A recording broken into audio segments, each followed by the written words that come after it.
Hello everyone, welcome to English classes by Anita. Students, today I am going to explain a poem A Night in June from class 4, New Oxford Modern English. Students, I will read this poem line wise and explain in Hindi. So be with me and get ready for understanding. This poem is composed by William Wordsworth, and William Wordsworth is known as a nature's poet, यानी कि वो हमेशा अपनी उनकी कविताओं में प्रकृति का वर्णन होता है, नेचर का वर्णन होता है, नेचर के बारे में वो बताते हैं, नेचर्स पोएट भी कहे जाते हैं इसीलिए। तो जो ये पोएम है ये जून की एक रात का है, जिसमें ये बताया गया है कि बहुत ही शांति वाला जो रात है, बहुत ही जो नाइट इन जून है, यानी कि जो जून की रात है वो बहुत ही शांत है। और इस शांत का मतलब कि प्रकृति का ही उसमें हम आवाज़ सुन सकते हैं, जैसे कि सूरज के डूबने के बाद दो तीन तारे, दो तीन तारे करके ऐसे आसमान में दिखाई दे रहे हैं। और जो चिड़िया है अभी भी वो गाना पेड़ों के झाड़ियों के बीच में बैठ के गाना गा रही हैं, और थ्रसेस और कुकूज की भी आवाज़ आ रही है।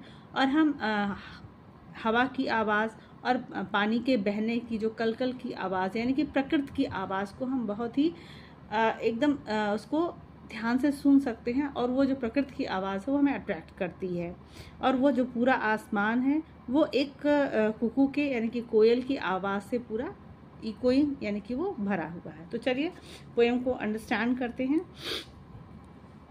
The sun has long been set, the stars are out by twos and threes, the little birds are peeping yet among the bushes and trees. There is a cuckoo and one or two thrushes, and a far off wind that rushes, and a sound of water that gushes, and the cuckoo's sovereign cry fills all the hollow of the sky.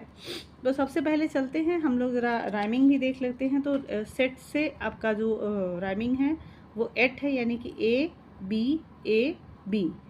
अब देख सकते हो A B, और यहाँ पे आप थ्रसेस, रसेस, guesses, cry, sky, यहाँ पे आपका राइमिंग मतलब कि अलग अलग आपका सेट से राइम कर रहा है येट, और थ्रीज से ट्रीज, थ्रसेस से रसेस, गसेस, और फिर क्राई से स्काई।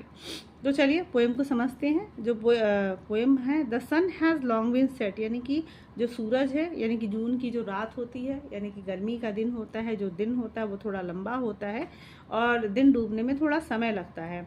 तो ये बता रहे हैं जो कवि कि the sun has long been set, यानी कि जो सूरज है वो कब का डूब चुका है। The stars are out by twos and threes, और जो आसमान में जो तारे हैं वो दो तीन करके निकल चुके हैं। The little birds are piping yet, हालांकि जो अभी भी जो चिड़ियाँ हैं, पक्षियाँ हैं, वो क्या कर रही हैं among the bushes and trees, मतलब पीपिंग येट मतलब कि अभी भी वो गाना गा रही हैं, अभी भी उनकी चहचहाने की आवाज़, चर्पिंग की आवाज़ अभी भी बुशेस और झाड़ियों से, यानी कि झाड़ियों से और पेड़ों से आ रही हैं। There is a cuckoo and one or two thrush, मतलब एक या दो जो कोयल या थ्रसेस जो हैं, एंड थ्रस मतलब अ काइंड ऑफ वर्ड है, and a for of wind and रसेस, मतलब कि अभी भी जो चिड़ियों की आवाज़ जो आ रही है उसमें कुकू और थ्रसेस की भी आवाज़ आ रही है, एक या दो थ्रसेस या कुकूस की भी आवाज़ आ रही है, कोयल की आवाज़ आ रही है। एंड अ फॉर ऑफ, और दूर कहीं विंड एंड दैट रसेस, मतलब कि जो हवा चल रही है उसकी भी आवाज़ सुनाई दे रही है।